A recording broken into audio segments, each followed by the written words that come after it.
কুমিল্লা ৯ নির্বাচনী এলাকা পুনর্বহালের দাবিতে জাতীয় প্রেসক্লাবের সামনে মঙ্গলবার মানববন্ধন অনুষ্ঠিত হয়। ঢাকাস্থ সদর দক্ষিণ লালমাই উপজেলা বিএনপির এই আয়োজনে বক্তারা বলেন, যার জন্য আমাদের প্রিয় নেতাকে আপামর সাধারণ এবং সর্বসাধারণ ওটাকে পছন্দ করেন, ভালোবাসেন। তৃণমূল থেকে শুরু করে সর্বোচ্চ পর্যায়ে মানুষরাকে ভালোবেসে থাকেন।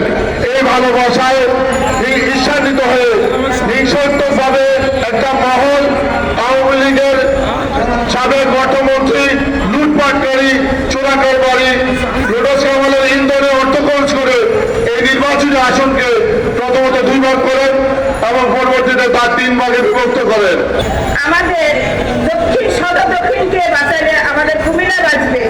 আমাদের এই সদর দক্ষিণ দিয়ে চট্টগ্রাম, নোয়াখালী, ফেনী সবাই যাতায়াত করে, কিন্তু আমাদের দাবি না মানলে আমরা কাউকে ছাড় দিব না। আমরা স্বৈরাচারের আমলে অনেক নির্যাতিত হয়েছি এবং নিপীড়িত হয়েছি। আমরা চাই না আমাদেরকে অবহেলিত করে আমাদেরকে পিছিয়ে ফেলে আপনার উন্নতির শিখরে উঠবেন, তা হবে না। 2008-এর আগে সাবেক সেনা তত্ত্বাবধায়ক সরকার মঈন ফখরুদ্দিনের সরকার একটা নীল নকশার অংশ হিসেবে আমাদের প্রাণ প্রিয় নেতা আলহাজ মনিরুল হক চৌধুরীর জনপ্রিয়তায় ঈর্ষান্বিত হয়ে একটা গোষ্ঠী, একটা ষড়যন্ত্রকারীরা মঈন ফখরুদ্দিনের কমিশন দিয়ে আমাদের প্রাণ প্রিয় নেতাকে জনগণ থেকে বিচ্ছিন্ন করার জন্য ষড়যন্ত্র লিপ্ত হয়েছিল। এই ষড়যন্ত্র ছিল সাবেক কুমিল্লা ৯ নির্বাচনী এলাকা দ্বিখণ্ডিত করে মনিরুল হক চৌধুরীকে জনতার থেকে দূরে রাখা। নির্বাচনী এলাকাকে খণ্ড খণ্ড করে দিয়েছে ওই হুদা। আজ ওই হুদা কোথায়? আজ ওই হুদাকে খুঁজে পাওয়া যাবে না।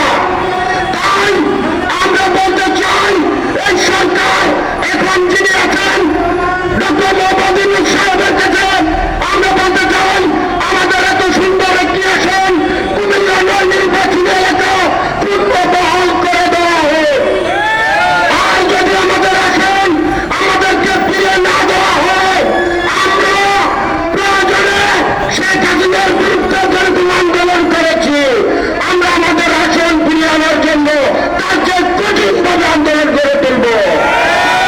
প্রিয় ঢাকাবাসী, প্রিয় কুমিল্লাবাসী, আমরা কিছু চাই না, আমরা চাই আমার নেতার জনপ্রিয়তাকে ধরে রাখার জন্য।